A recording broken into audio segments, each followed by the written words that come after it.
stoik. Yang pertama, masih seperti pola tadi ya.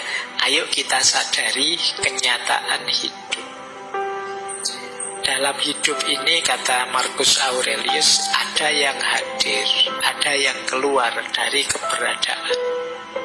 Beberapa dari apa yang pernah ada sekarang sudah hilang.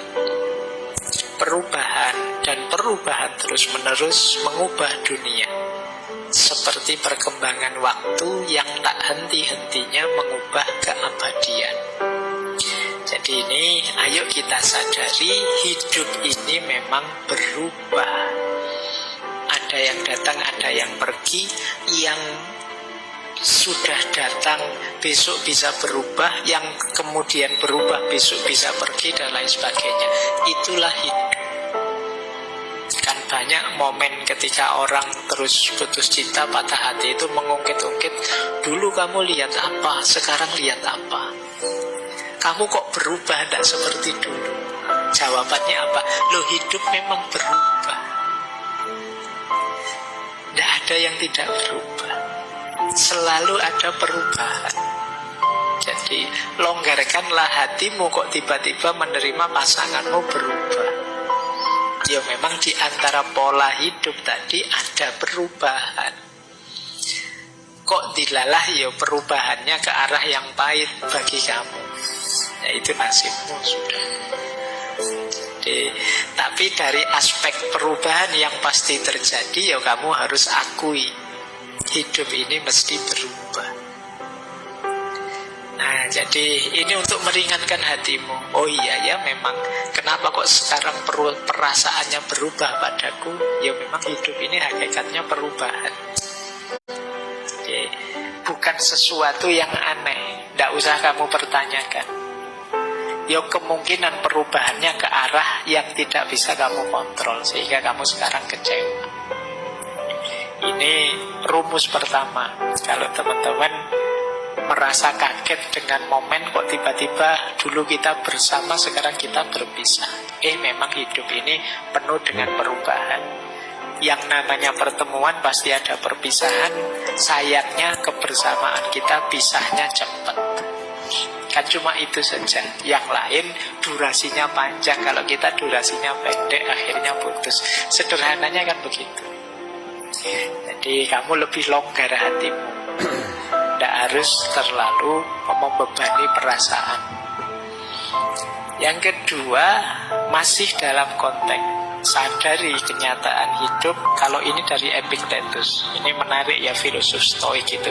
Marcus Aurelius itu kaisar, kalau Epictetus ini Buddha. Jadi pengikutnya aliran ini dari kaisar sampai Buddha. Kata Epictetus begini, saat engkau mencintai sesuatu, tempatkan di hadapan dirimu posisi yang berlawanan. Apa salahnya saat engkau mencium anakmu, engkau bisikkan dengan suara lirih, besok kamu pun juga akan mati. Dan kepada temanmu, besok kamu yang akan pergi atau aku yang akan pergi, dan kita tidak akan pernah bertemu lagi. Nah ini menarik. Kalau pas kamu lagi hangat-hangatnya pacaran, terus kamu bilang pada saatnya ya tetap kita akan berpisah.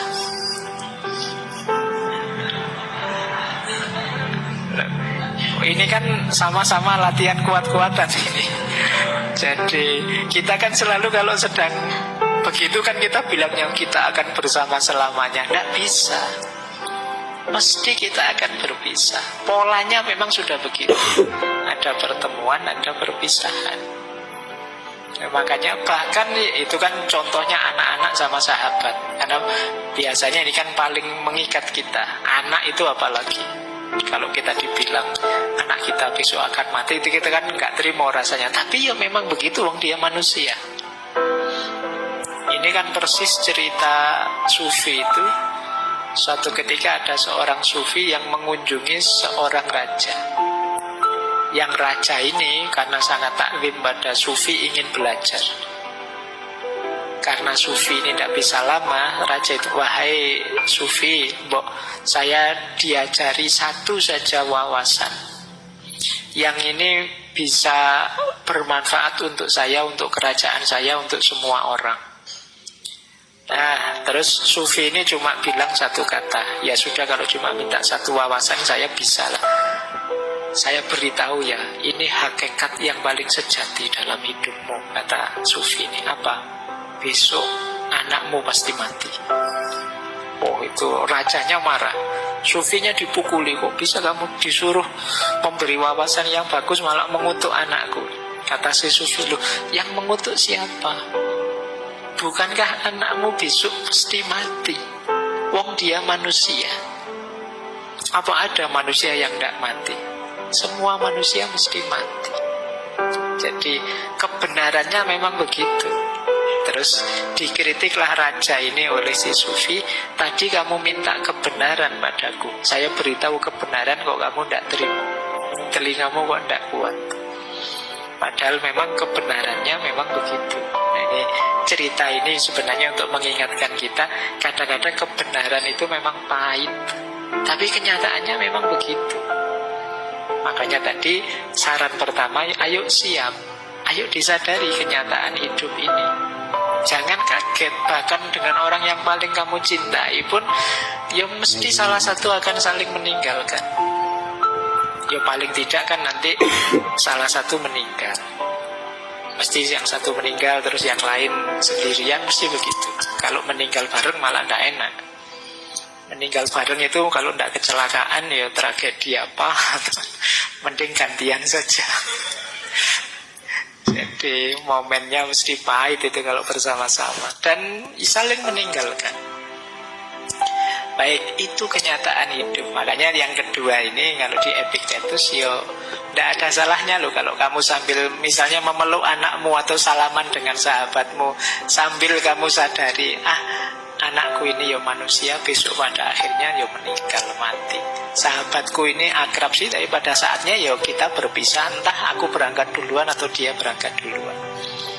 Nah, ini latihan menguatkan batin kita, ini versinya orang Stoik.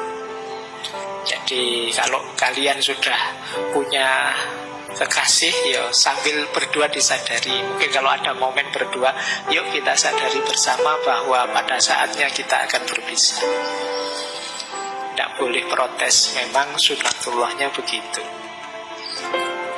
Yang kedua itu. Yang ketiga, ini masih dari Epictetus. Ini untuk menguatkan kita. Kata Epictetus begini, apa yang engkau cintai bukanlah milikmu. Itu diberikan kepadamu saat ini. Bukannya tidak akan diambil lagi, juga tidak diberikan padamu untuk selama-lamanya. Seperti buah ara. Buah ara itu seperti buah delima. Kalau dalam bahasa Arab namanya buah tin. Rasanya manis. Yang diberikan kepadamu atau seikat buah anggur pada musim tertentu dalam setahun. Jika engkau menginginkan buah ini di musim dingin, engkau bodoh. Jika engkau menginginkan putra atau temanmu ketika dia tidak lagi diizinkan untukmu, tidak lagi jadi jatahmu, engkau harus tahu bahwa engkau seperti orang menginginkan buah ara di musim dingin. Jadi rasa cinta, orang yang kita cintai, peristiwa mencintai, semuanya hakikatnya adalah pemberian, anugerah, dan ada durasinya. Jadi ada waktunya. Kalau memang belum waktunya, ya tidak akan muncul. Kalau sudah habis durasinya, ya tidak akan mampu kita mempertahankannya. Jadi baik rasa cinta maupun yang dicintai, maupun peristiwa mencintai itu sendiri, segalanya ada waktunya. Kalau di luar waktunya kok kita inginkan, ya tidak akan nyampe. Ya Allah, dekatkanlah jodohku. Kalau memang sudah dekat waktunya ketemu, ya akan ketemu. Kan begitu logikanya. Kalau belum waktunya ketemu, ya tidak akan ketemu. Jangan-jangan jodohmu belum lahir misalnya. Kamu minta-minta, kamu berdoa, ya tidak ketemu-ketemu. Kok lama sekali tidak ketemu, ya Allah? Ya jodohmu belum lahir. Jadi cintamu bukan milikmu. Cinta itu sendiri kan juga pemberian. Termasuk yang sulit kita kontrol, bukan bagian dari kontrol kita, itu cinta. Kita kan tidak bisa merancang, saya harus mencintai dia sajalah, tidak usah mencintai, itu kita tidak bisa. Rasa cinta itu muncul tiba-tiba. Kadang-kadang tidak kita prediksi.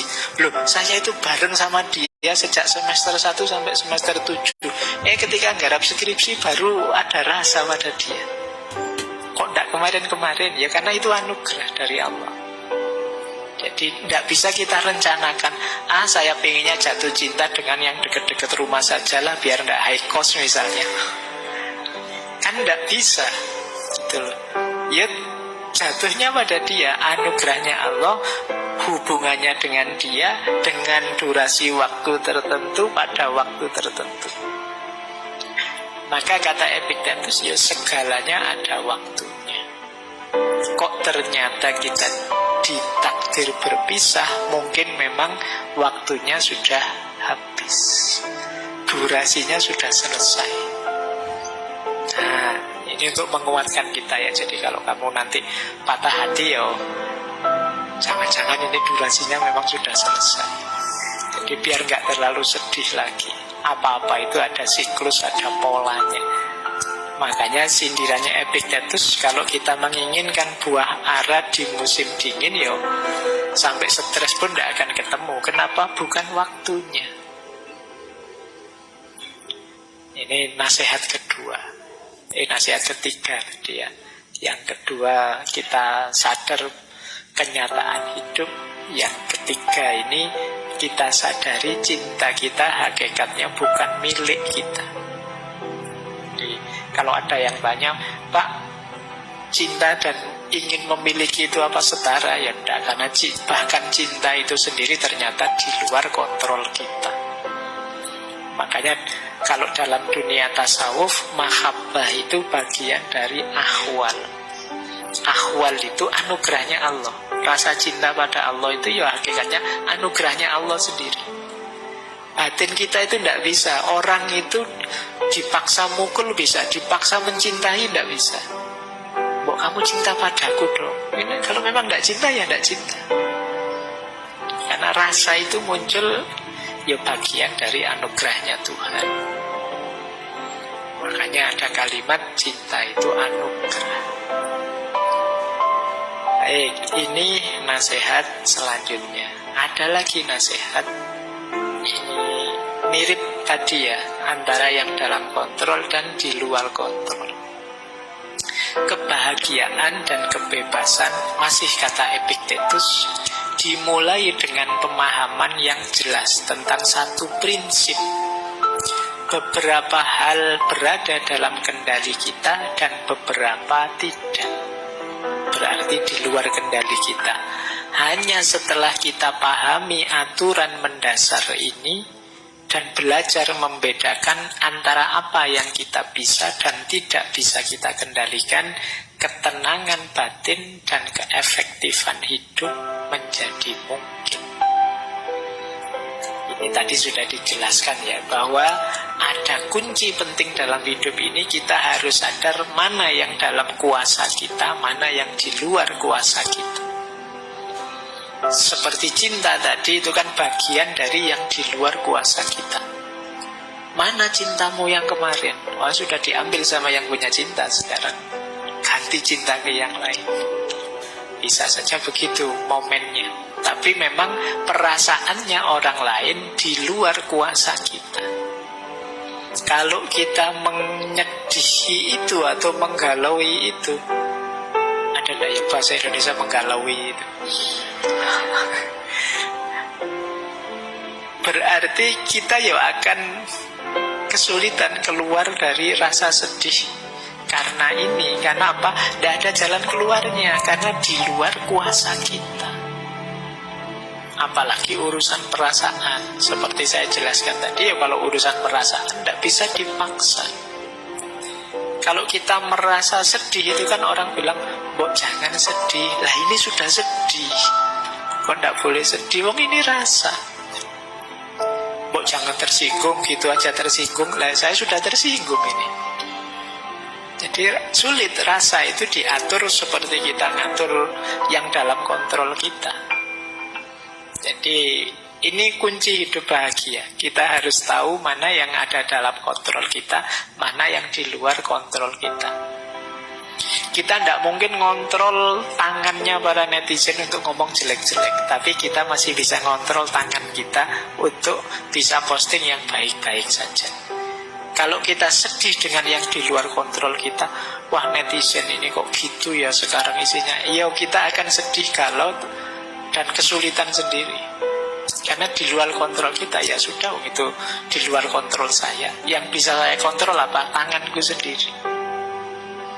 Nah, ini penting biar kita bahagia. Karena sekarang banyak orang yang sedih tanpa alasan gara-gara rajin baca medsos. Begitu baca medsos, darah tingginya naik. Ya tadi tidak usah baca yang seneng-seneng saja. Nah, kita lanjutkan. Ini masih tentang yang di luar kuasamu. Kata Epictetus lagi, ini sering dikutip orang. Jangan mengharapkan segalanya terjadi sesuai yang engkau inginkan, namun terimalah segala yang terjadi. Maka hidupmu akan tenang. Ini rumusnya sederhana. Kita akan sering menginginkan banyak hal dalam hidup ini. Nah, kalau menginginkan ini sambil kita kasih tanda petik semoga, insya Allah dan lain sebagainya, kita lebih tenang. Tapi kalau kita memastikan yang kita inginkan harus terjadi, kita akan lebih banyak stres. Ada lagi yang lebih menenangkan apa? Kita terima segala yang sudah terjadi. Ini lebih menenangkan. Kenyataannya saya ditolak. Wah, kenyataannya saya diputus. Gimana lagi, saya terima. Itu lebih menenangkan. Yang paling tidak menenangkan, kita tidak terima dengan yang sudah terjadi. Ini stres double-double kamu. Wong sudah jelas kenyataannya pahit, kamu tidak mau ngakui bahwa itu pahit. Nah, itu sulit sudah. Kayak kamu minum jamu, pahit enggak? Enggak kok, saya kuat. Ya wes, orang enggak akan. Iya. Ya kalau pahit bilang saja pahit. Kalau memang sulit bilang saja sulit, tidak masalah. Terima saja, akui saja. Tinggal kamu tata ke depannya segala yang ada dalam kontrolmu. Kan cuma itu saja. Yang di luar kontrolmu ya dipasrahkan saja. Ini lebih menenangkan. Jadi kalau kita ingin tenang, memang rumusnya harus tahu yang dalam kontrol dan yang di luar kontrol. Ada lagi, sekarang geser ke Marcus Aurelius. Dia bilang begini, ini kendalikan pikiran. Jangan biarkan pikiranmu tentang keseluruhan hidupmu menghancurkanmu. Jangan isi pikiranmu dengan segala hal buruk yang mungkin masih akan terjadi. Tetap fokus pada situasi saat ini dan tanyakan pada diri sendiri mengapa begitu tak tertahankan dan rasanya tidak dapat bertahan. Ini saat kita sedang pahit ya, sedang mengalami sisi-sisi gelap hidup. Jadi ayo pikirannya tetap positif. Maknailah segala kepahitan yang kita hadapi dengan makna yang tidak menghancurkan kita sendiri. Faktanya sebenarnya kita hanya ditinggal oleh yang kita cintai. Kita hanya patah hati, kita hanya putus. Anggap saja itu satu babak, satu sisi, satu skenario, satu adegan dari hidup kita, bukan keseluruhannya. Kita itu sering kalau mengalami sesuatu, kita maknai sesuatu yang sebenarnya hanya bagian kecil dari hidup kita, seolah-olah itu keseluruhan hidup kita. ditinggal orang yang kamu cintai, itu kan satu bagian, satu sisi dari hidupmu. Masih banyak orang lain yang mencintaimu, masih banyak cerita lain dalam hidupmu, masih banyak dimensi lain dalam hidupmu. Ada mahasiswa yang begitu galaunya karena mata kuliahnya dapat nilai D. Tiap hari dosennya di WA, "Pak, salah saya apa, Pak? Dapat nilai D." Jadi seolah-olah hidupnya jadi gelap karena satu nilai itu. Seolah-olah keseluruhan dunianya runtuh hanya karena satu nilai itu. Padahal masih banyak sisi hidupmu yang lain. Ini yang sering kita lupakan. Kita tidak bisa mengendalikan pikiran kita sendiri. Nah, Marcus Aurelius ini menasihati kita, yuk tetap sambil kita berintrospeksi, salahnya di mana, kurangnya di mana, tidak pasnya di mana. Tapi ini hanya satu bagian saja, satu episode saja dalam hidup kita. Masih banyak episode-episode yang lain. Hidup kita ini kan episodenya tidak terhitung. Kalau drama Korea paling 16. Ya. Sekarang ada yang 12, ada yang 8. Oke ya. Tapi hidup kita episodenya banyak, tidak terhitung. Tidak usah khawatir kok. Wong yo episode ini sudah banyak sekali, kadang-kadang masih ada season 1, season 2, masih panjang.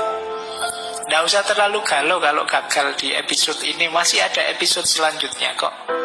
Hidup kita masih berjalan, masih panjang. Ayo mengendalikan pikiran. Jangan hanya karena satu hal keseluruhan hidup kita runtuhkan. Nanti kita jadinya menyesal. Potensi hidup kita itu luas, tidak hanya di situ. Nah, ini penting, makanya sisi mengendalikan pikiran. Masih ada lagi tentang mengendalikan pikiran, kata Marcus, kebahagiaan hidupmu tergantung pada kualitas pikiranmu. Oleh karena itu, jagalah sebagaimana mestinya dan berhati-hatilah agar engkau tidak memiliki pikiran yang tidak sesuai dengan kebajikan dan kewajaran. Tidak usah mikir aneh-aneh, maknai saja secara positif dan manfaat, secara bijak dan wajar saja. Jangan terlalu berlebihan. Wajar saja, sedih iya, agak stres iya, bau-bau depresi iya. Tapi ya dinikmati saja ya, pada saatnya ada momen ketika kita harus bangkit lagi. Wong yo episodenya bisa ganti. Lanjut hidup. Jadi ayo kita kontrol. Kenapa kok mengendalikan pikiran ini penting? Karena hidup kita kuncinya di pikiran. Jadi kalau pikiran kita yang buruk-buruk, yang negatif-negatif, ya hidup kita jadi berat. Hujan deras itu kita sekarang banyak mengeluh. Kenapa waktu kecil dulu kalau hujan deras malah senang? Hujan-hujan, wah senang hujan-hujan. Nah, sekarang kamu hujan-hujan itu, wah, jalan raya itu paling ngeri kalau pas hujan. Apalagi setelah terang tiba-tiba hujan. Oh, itu motor itu sudah banter-banteran mesti. Seolah-olah air itu akan membunuhmu. Padahal cuma air. Kenapa bisa begitu? Pikiranmu yang main. Jadi kamu membayangkan basah kuyup, terus ngereges, terus kamu masuk angin, terus kamu tidak bisa ngapa-ngapain. Pikiran itu jadi bayanganmu saja. Coba kamu baca secara berbeda. Asik ya hujan-hujan gini, seger ya hujan-hujan ini, kan beda. Kamu di lampu merah dibel orang dari belakang, itu kan kamu terus misung-misung. Orang kok tidak telaten, orang kok, karena kamu membaca bel din itu bel yang memburu-buru kamu. Padahal kalau kamu baca secara berbeda kan mungkin kamu tidak jadi marah. Ketika orang ngebel di belakangmu, coba kamu baca, wah, orang di belakang itu sayang sekali padaku ya. Dia mengingatkanku untuk waspada, kalau memang lampunya nyala suruh jalan. Oh, kamu noleh bisa terima kasih pada dia. Jadi terima kasih loh ya, saya dibel diingatkan untuk waspada. Ya karena kamu membacanya negatif, kamu nganggap dia, wah, menyusu-nyusu kamu kan, kamu terus nganggepnya orang kok tidak sabaran, wong masih merah kok masih ngebel-ngebel. Cara membacamu mungkin salah. Nah, ini pentingnya pikiran. Jadi pemaknaan yang ada di pikiranmu itu menentukan sikapmu terhadap hidup. Baik, ya setelah pikiran terkendali, kendalikan diri. Apapun yang harus dilakukan, apapun yang dilakukan dan dikatakan orang, aku tetap harus menjadi zamrud dan mempertahankan warnaku, kata Markus. Sepahit apapun hidup, sejatuh apapun aku tetap harus jadi orang baik. Ini maksudnya. Jadi ayo mengendalikan diri. Jangan karena alasan kecewa, alasan menyesal, alasan patah hati, terus kita mengubah corak kita. Yang semula orang sabar jadi orang ngamuan, yang semula orang baik sekarang jadi orang yang cuek dan seterusnya. Berarti kita berubah warna, berarti kita terpengaruh. Kalau bisa ya kita tetap menjadi zamrud dan mempertahankan warna kita. Ini mengendalikan diri kita. Nah, terus Marcus Aurelius kemudian menasehati kita. Rintangan dalam hidup itu hakikatnya adalah jalan. Meskipun benar bahwa seseorang dapat menghalangi tindakan kita, mereka tidak dapat menghalangi niat dan sikap kita yang memiliki kekuatan untuk berubah dan dapat beradaptasi. Karena pikiran menyesuaikan dan mengubah hambatan apapun menjadi sarana untuk mencapainya. Apa yang merupakan penghalang tindakan diubah menjadi jembatan bagi tindakan. Hambatan menjadi petunjuk jalan. Jadi ini menurut saya lagi-lagi cara membaca. Kamu tidak terhalang, hanya saja ada tantangan untuk dilewati. Jadi halangan itu jangan kamu baca sebagai rintangan, baca saja sebagai tantangan yang harus kamu taklukkan. Pak, saya cinta dia, Pak, tapi orang tuanya kok tidak setuju, Pak. Ya, alhamdulillah orang tuanya masih sadar.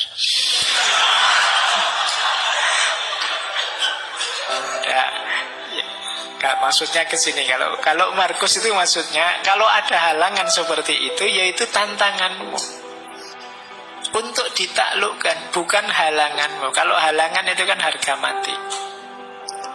Cintaku terhalang, selesai. Tapi kalau cintaku mendapat tantangan, harus ditaklukkan. Ya gimana caranya orang tuanya terus jadi suka padamu dan setuju.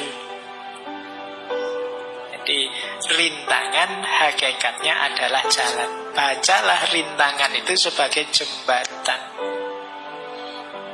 untuk kamu lewati. Jembatan itu kan untuk dilewati, tidak untuk kamu tinggal di situ. Lampaui itu, taklukkan itu. Jadi ada kesulitan apapun, lampaui. Patah hati pun sejenis rintangan yang harus kamu baca sebagai jalan. Oh, mungkin ini jalan kesuksesanku. Harus aku taklukkan, aku tunjukkan bahwa aku bisa sukses meskipun tanpa kamu. Oh, ini jadi rintangan, jadi jalan. Kesulitan jadi pendorong untuk kita lebih tegak lagi. Ini nasihat dari Markus. Terus hati-hati juga jangan memperparah keadaan. Betapa jauh lebih berbahaya konsekuensi dari kemarahan dan kesedihan daripada keadaan yang membangkitkannya dalam diri kita. Kadang-kadang kemarahan kita, kesedihan kita membuat kita blunder, melakukan sesuatu yang tidak seharusnya, yang efeknya jauh lebih buruk daripada sebabnya. Sebabnya sih kamu misalnya diputus sama pasanganmu, terus kamu saking marahnya ngamuk-ngamuk, kamar kos kamu acak-acak, motormu kamu banting-banting. Setelah itu kamu duduk sendirian, ternyata biayanya besar, patah hati. Salahmu sendiri, kamu yang memperparah keadaan. Gitu loh. Mbok tadi jangan lepas kontrol, kamu masih aman. Tapi karena kamu lepas kontrol, maka kata Markus kadang-kadang lebih besar biayanya konsekuensinya kemarahan dan kesedihan dibandingkan sebabnya. Kadang-kadang cemburu tanpa alasan, padahal belum diputus itu kamu masih curiga saja. Tidak beneran itu kamu sudah marah-marah, banting-banting piring, kamu sudah ngomong yang jelek-jelek.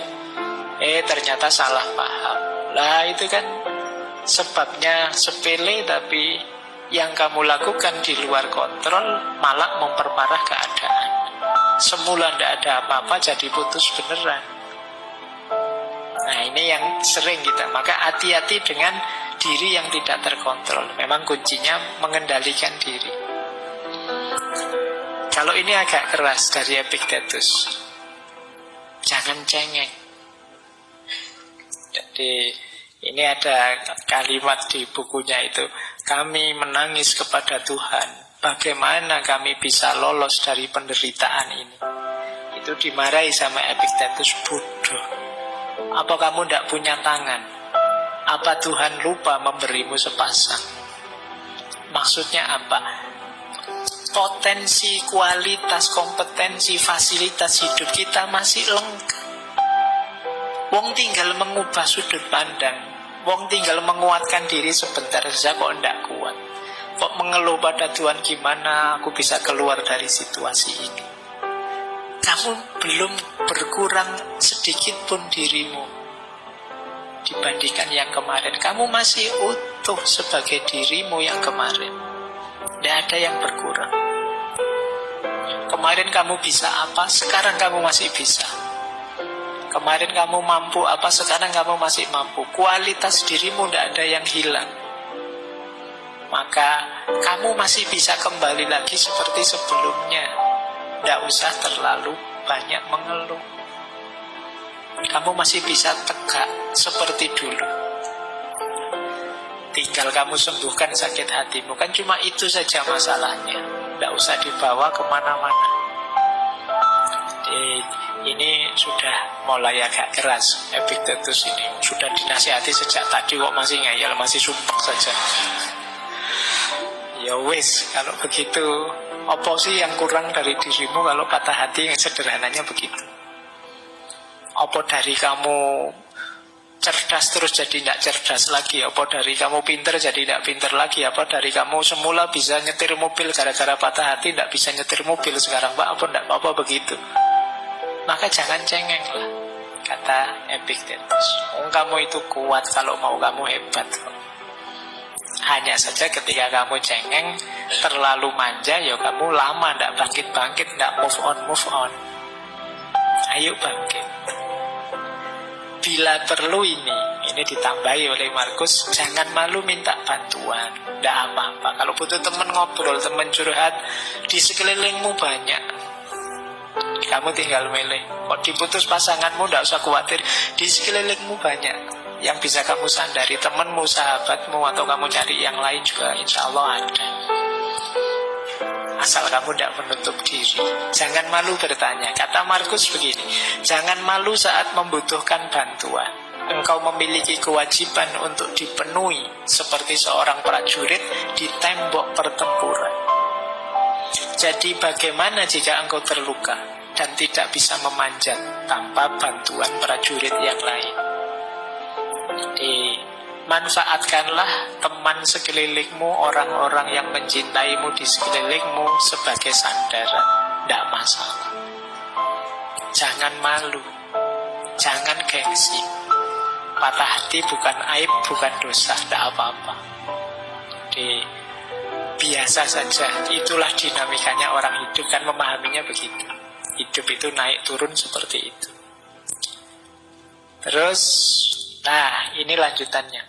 Ini kalau masih tidak sembuh-sembuh sakit hatinya. Kenapa kok sakit sekali?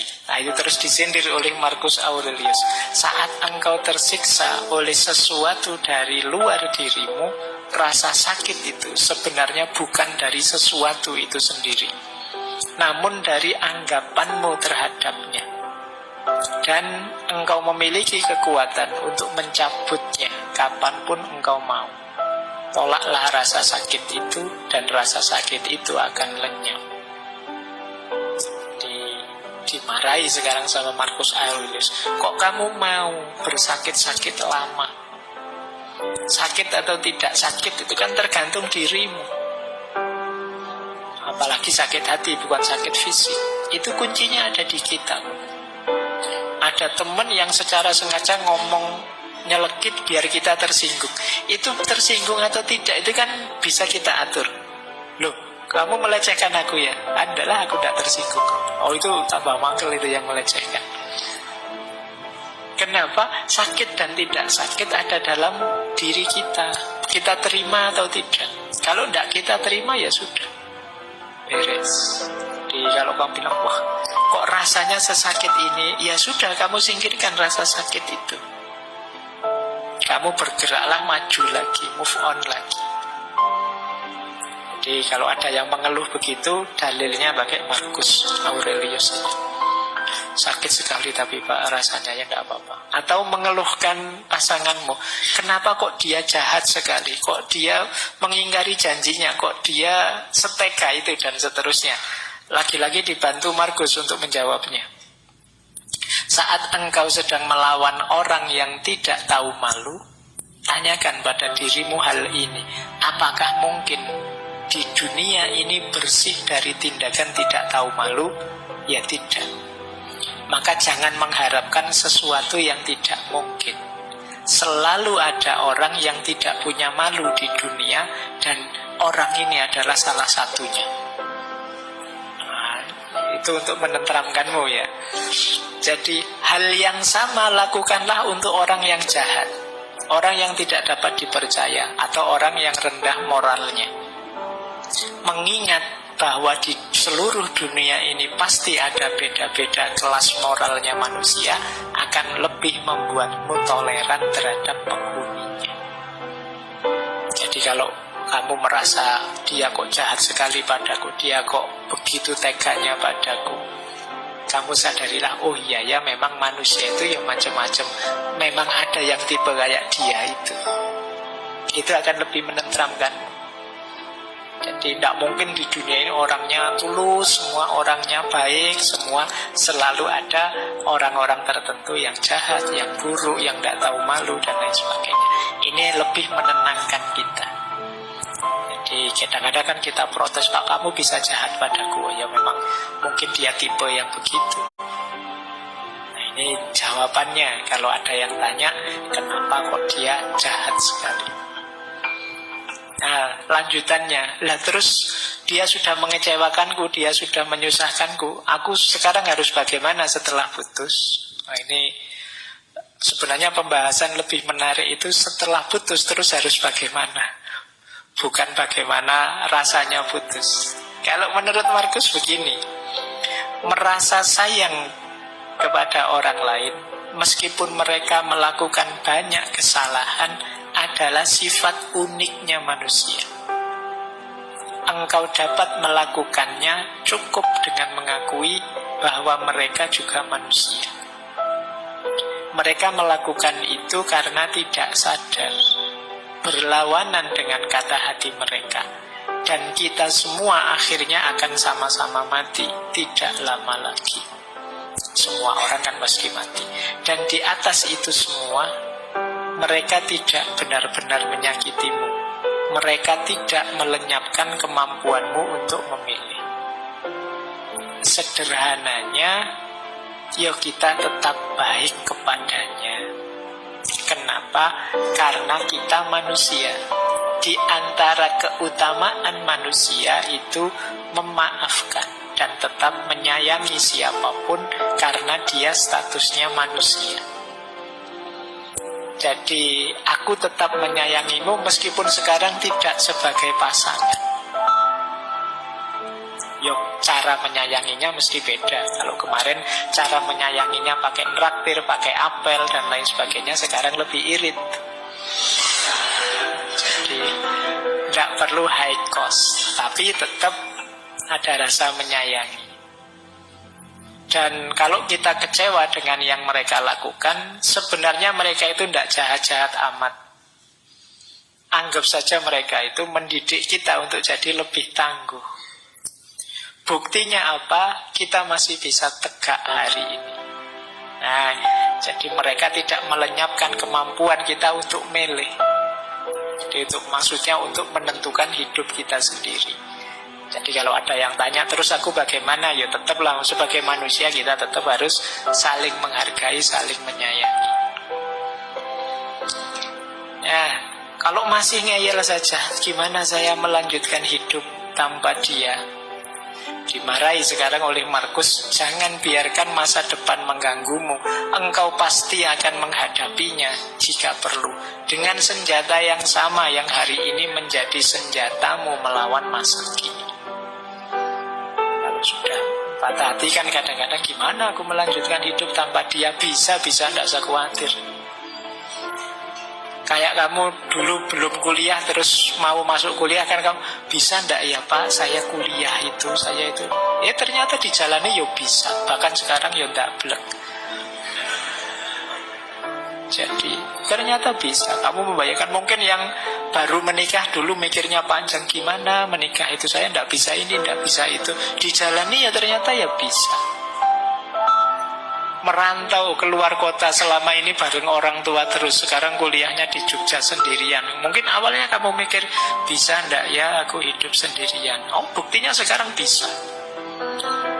Jadi bahkan kalau disuruh pulang kampung sekarang agak males-malesan. Khawatir ditanya lulusnya kapan. Nah, bisa kok.